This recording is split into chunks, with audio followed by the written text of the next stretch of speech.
कराची वाले हो जाएं तैयार। पाकिस्तान का मशहूर ब्रांड द रोशान्स कर रहा है कराची में एक नई स्टोर ओपनिंग। अब पाएं टर्किश डिजाइन के मॉडर्न फर्नीचर की मुकम्मल रेंज, खूबसूरत बेडरूम सेट्स, आलीशान सोफा सेट्स, डाइनिंग्स, बच्चों का फर्नीचर और भी बहुत कुछ। इस ग्रैंड ओपनिंग पर विजिट करें और पाएं 25% तक का शानदार डिस्काउंट। अब घर को सजाना हुआ और भी आसान। Grand opening. तुमने जब भी पुकारा हमें वतन, तेरे गुलशन को फिर से सजाएंगे हम। तुमने जब भी पुकारा हमें वतन, तेरे गुलशन को फिर से सजाएंगे हम। तेरी तारीकियों में उजाले भरे, तेरी महरूमियों को मिटा कर चले। जो भी वादा किया हमने पूरा किया, जो भी वादा किया हमने पूरा। मैं आपसे इजाजत लेके चला जाऊं। राना साहब और एस साहब को मुबारकबाद देता हूँ कि इन्होंने पाकिस्तान में उनकी चौथी ब्रांच है जिसका आज मुझे इफ्तिताह कर रहे हैं। और जिस तरह बताया गया कि इनकी जो पहली ब्रांच थी वो मजदूर कॉलोनी में बनी और वो मेरा चूँकि हल्का इंतखाब भी है और वहाँ फर्नीचर का बहुत बड़ा काम होता है, बहुत शोरूम्स हैं, कारखाने हैं पूरे मुल्क में, बल्कि दुनिया में मारूफ जगह है वो। और खुशी की बात यह है कि राना साहब खुद भी वहाँ के रिहायशी हैं और इन्होंने बड़ी मेहनत की है। बड़ी मेहनत के ज़रिए उन्होंने मकाम बनाया है कि आज यहाँ पूरे पाकिस्तान में नहीं बल्कि दुनिया भर से ये जहाँ फर्नीचर खासतौर पर तुर्की में जो फर्नीचर बनता है वो टेक्नोलॉजी यहाँ लेकर आए और पाकिस्तान में वो फर्नीचर बना रहे हैं जो दुनिया के कई मुल्कों में बनता है और यहाँ जैसे बाहर भी है उसको एक्सपोर्ट भी करते हैं। तो ये एक मिसाल है हमारे शहर के मुल्क के नौजवानों के लिए कि अगर कोई नौजवान मेहनत करे तो बहुत कम अरसे में, हालांकि कारोबार को वसअत देने के लिए 25 साल का अर्सा कोई बड़ा नहीं है, लेकिन ये 25 साल में ना सिर्फ ये कि इन्होंने अपने आप को स्टैब्लिश किया बल्कि कराची से निकलकर मुल्क के दीगर शहरों में भी शोरूम्स बनाए और बड़े शोरूम्स बनाए और कारोबार वहाँ भी ठीक चल रहा है। और मेरी दुआ है कि अल्लाह ताला इनको और तरक्की दे, इनके काम में और बरकत दे, इनके साथियों को, ऐसे साथी और जिनके दोस्त हैं जो साथ मिलकर अपने कारोबार को वसअत दे रहे हैं, उसी तरह इनका कारोबार वसी होता जाए और अपने शहर की, अपने मुल्क की खिदमत करें। आपका बहुत बहुत शुक्रिया। मुझे पता है आप लोगों ने सवाल करने तो पहले आप कर ले सवाल।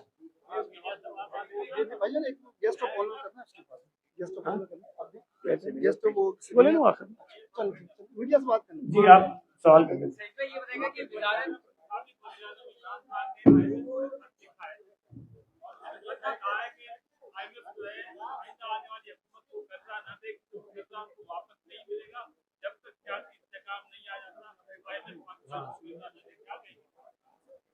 देखिए ये बहुत अफसोस की बात है कि ये इमरान खान ने या पीटीआई ने पहली मरतबा नहीं किया। ये इससे पहले भी जब 2013 के इंतखाबात पर ये एहतजाज कर रहे थे, धरना इन्होंने दिया था, उस वक्त भी इस मुल्क में सिविल नाफरमानी की तहरीक की बात उन्होंने की, लोगों को टैक्सेस और यूटिलिटी बिल्स जमा ना कराने की बात की। उन्होंने आवाज आ रही मेरी, उन्होंने उस वक्त भी जो ओवरसीज पाकिस्तानी थे उनको ये कहा कि अपने पैसे वो बैंकिंग चैनल से ना भेजें। तो ये तमाम जो इकदाम थे या जो मुतालबे थे उस वक्त भी, ये कोई भी मुहिब वतन पाकिस्तानी नहीं कर सकता था, लेकिन इमरान खान साहब ने उस वक्त भी किए। फिर ये जब वजीर आजम बने और तहरीक अदम एतमाद के नतीजे में जब वजारत उज़्मा से हटे, तब भी वो एक मशहूर मारूफ एक जो कॉल थी शौकत तरीन और जो झगड़ा साहब थे इनके फाइनेंस मिनिस्टर KPK के, वो सामने आई, जिसमें वो ये कह रहे थे कि हमें कोशिश करनी चाहिए कि IMF के साथ जो मुआहिदा है वो ना हो सके। उससे पहले जब ये वजारत उज़्मा से हटने से पहले आपके इल्म में है कि IMF से मुआहिदा भी उन्होंने किया, सख्त शराइत पे किया और फिर उस मुआहिदे की खिलाफवर्जी इस वजह से की ताकि इस मुल्क में मुआशी बहरान पैदा हो। तो आज इस मुल्क में जो मुआशी बहरान है तो उसकी जिम्मेदारी जो है वो इमरान खान और PTI की साबिका हुकूमत पर आयद होती है। लेकिन अब जब इंतखाबात हो गए, उसके नताइज पर एतराज़ात हो सकते हैं। और ये बात आपके इल्म में है कि इस मुल्क में इंतखाबात में होने वाली धांधलियों की सबसे बड़ी जो विक्टिम है वो पीपल्स पार्टी है।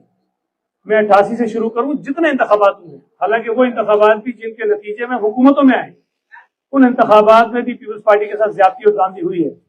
लेकिन हमने अपनी आवाज जरूर उठाई धांधली पर, एहतजाज जरूर किया, लेकिन कभी कोई ऐसा मुतालबा नहीं किया जिससे इस मुल्क के लोगों के या इस मुल्क की मईशत को नुकसान पहुंचे। ये इमरान खान वाहिद सियासी लीडर है जो मेरी इस वक्त जो सियासी पॉलिटिकल हिस्ट्री मेरी है, जो मेरी लाइफ है सियासी तौर पर 28-29 साल की, मैंने कोई आदमी नहीं देखा जो अपने आप को अवामी कौमी सियासी लीडर भी कहता हो और उसके साथ साथ वो इकदाम करता हो जिससे इस मुल्क को दबोने के रास्ते निकलते हो। ये बहुत शर्मनाक, काबिल अफसोस, काबिल मुजम्मत बात है कि इंतखाबात में धांधली को बुनियाद बना के, मैं कहता हूं उसको भी एक तरफ रखें कि हुई भी है धांधली, तब भी ये कहना कि हम IMF को ये कहेंगे कि वो पाकिस्तान को पैसे ना दे जब तक ये धांधली का फैसला ना हो जाए, ये इंतहाई गैर जिम्मेदाराना मुल्क दुश्मनी पर मबनी बयान है। ये तो मैं गुजारिश करूंगा उन पाकिस्तानियों से भी जिन्होंने PTI को वोट दिया है या PTI के सपोर्टर है, वो भी इस बात को महसूस करें कि एक शख्स अपनी जात से आगे किसी को देखना नहीं चाहता। वो बार बार, एक मर्तबा नहीं, बार बार ये चीज साबित कर चुका है कि अगर मेरी जात और पाकिस्तान का मुकाबला होगा तो मैं अपनी जात को चुनूंगा, पाकिस्तान को नहीं चुनूंगा। ये बताइए कि सारे सूबों के वज़ीर आला का फैसला हो गया है। पंजाब में मरियम नवाज है, दूसरे KPK में, इनका फैसला इतनी देर हो गई, अभी तक फैसला नहीं हो पाया। कहाँ देर हुई है? इसका नाम फाइनल नहीं, कहाँ देर हुई है? देर हो गई सब। देखिए, पहली बात तो ये कि देर नहीं हुई। अभी सूबाई असेंबली का इजलास कल तलब किया गया है और ये आपके इल्म में होगा कि कल जो मेंबर्स हैं वो हलफ लेंगे, उसके बाद स्पीकर और डिप्टी स्पीकर का इलेक्शन होगा, उसके बाद वजीर आला का इलेक्शन होना है। तो जो टाइमलाइन है उसके मुताबिक ताखीर नहीं हुई है और आपकी बेचैनी दूर हो जाएगी इंशाल्लाह ताला जल्दी। और आज या कल में चीफ मिनिस्टर सिंध के लिए जो भी फैसला पार्टी करेगी उसका नाम आपके सामने आ जाएगा। जी,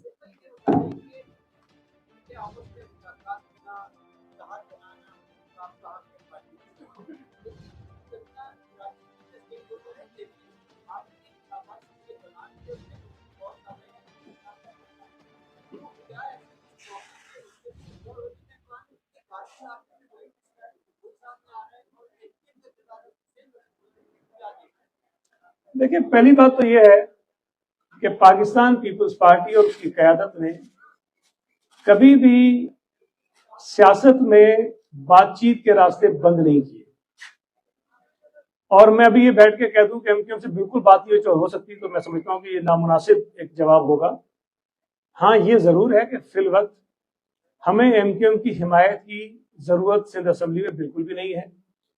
और जहां तक वफाकी हुकूमत की बात है तो वहां भी अगर पीपल्स पार्टी और नून लीग आपस में मिल जाते हैं तो अददी एतबार से MQM के वोटों की जरूरत प्राइम मिनिस्टर को भी नहीं है। लेकिन इसका मतलब ये कतई नहीं है कि वजीर आजम को हम ये कहें कि तुम MQM से बात मत करो।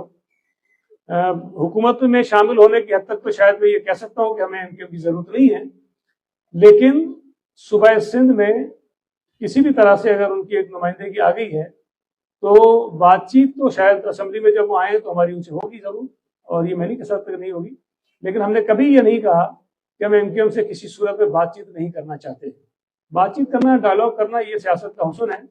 ये इमरान खान ने रास्ते बंद किए हैं पहले भी आज भी, जो किसी से बात करने को तैयार नहीं होता उसका नुकसान शायद उसकी जमात को भी हो रहा है, मुल्क की सियासत को भी हो रहा है, और ये बेवकूफ़ी का फैसला पीपल्स पार्टी बिल्कुल नहीं कर सकती। सर, ये बताएं कि वज़ारत से फैसला हो गया कि पीपल्स पार्टी किनके जो उम्मीदवारों को कामयाब, अभी वो वजीर आला को रो रहे थे, देखिए मैंने फिर आपको बताऊं कि जब चीफ मिनिस्टर का इलेक्शन हो जाएगा उसके बाद कैबिनेट ने बनना होता है और ये फैसला भी पार्टी क़यादत से करना है और चीफ मिनिस्टर की मुशावरत से करना है। और हमारी पार्टी की खूबसूरती ये है कि हमारी पार्टी में जो फैसला एक दफ़ा हो जाता है उस पर कभी आपको दूसरी आवाज़ उठती हुई नजर नहीं आएगी। तो हम सब एतमाद करते हैं अपनी लीडरशिप पर, जो फैसला वो करेंगे हम सब कबूल करेंगे, जिसको कैबिनेट में लाना चाहते हैं, जिसको वज़ीर आला बनाना चाहते हैं हम सब कबूल करेंगे।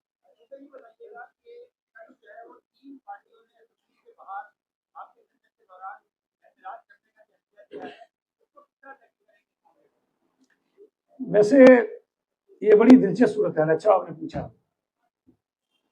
देखें, पूरे मुल्क में जो एहतजाज हो रहा है वो क्या हो रहा है, वो ये हो रहा है कि हमारे पास जो फॉर्म 45 हैं उसके मुताबिक हम जीते हुए हैं, लेकिन फॉर्म 47 में किसी और को जितवा दिया गया। गलत या सही मौक़िफ़ ये है मुख्तलिफ जमातों का।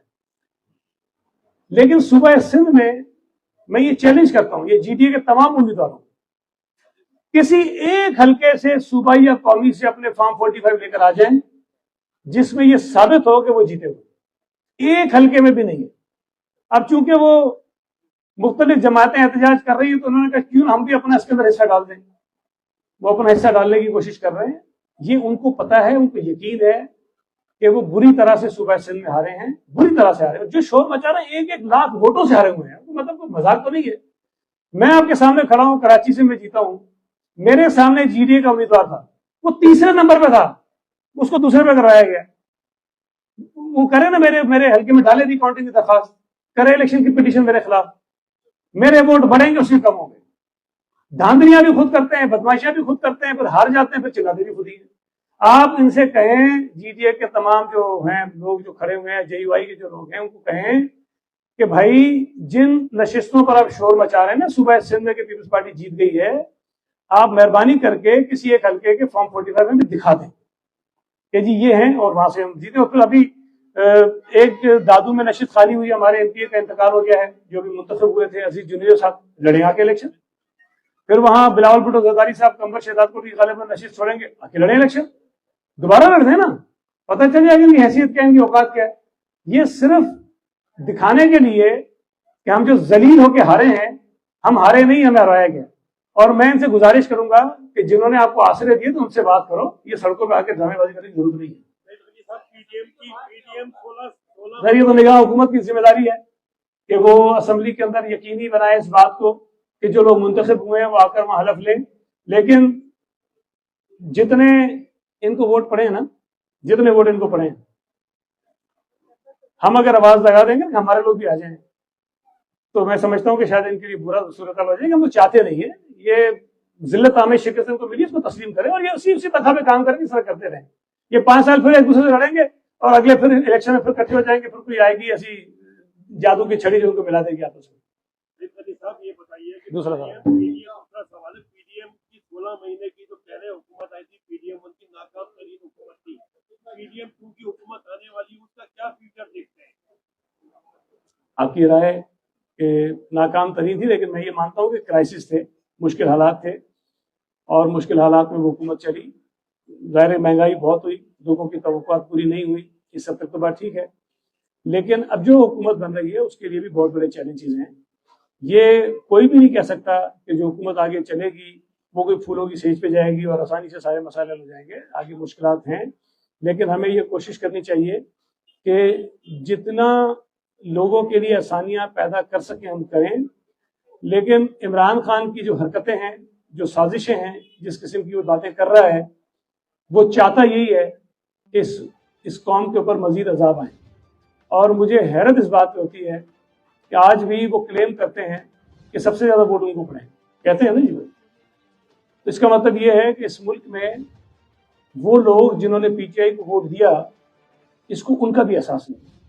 खुदा ना खास्ता इस मुल्क की मैशत के ऊपर मजीद अगर मुश्किल वक्त आएगा तो सिर्फ वो पीपल्स पार्टी नून लीग के वोटर्स पर नहीं आएगा, इस मुल्क में रहने वाले हर फर्द पर आएगा। तो ये जिम्मेदारी का मुजाहरा इमरान खान ने पहले किया, अब वो कर रहा है। और ये जो हरकतें जिस किस्म की सामने आ रही हैं, इससे अवाम के लिए मुश्किलात थोड़ी सी पैदा जरूर हो सकती है, लेकिन इंशाअल्लाह ताला हम इन मुश्किलात का सामना करेंगे और निकालेंगे।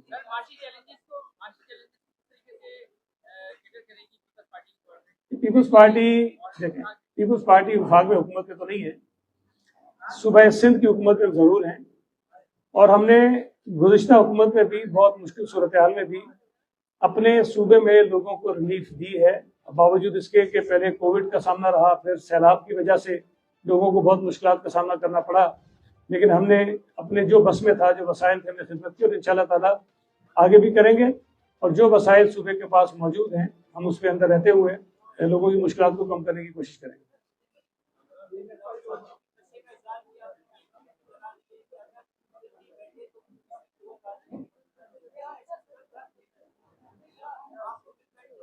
नहीं, अब तो वैसे अब तो देखें, हुकूमत वफाक में तकरीबन बन गई है, सूबों में बन रही है, तो वो जो खदशात पैदा किए जा रहे थे मुझे नजर नहीं आते। और दूसरी बात यह है कि मैं ये समझता हूँ कि ऐसे हालात मुल्क में बिल्कुल भी नहीं है कि यहाँ कोई और कुव्वत आके हुकूमत कर ले।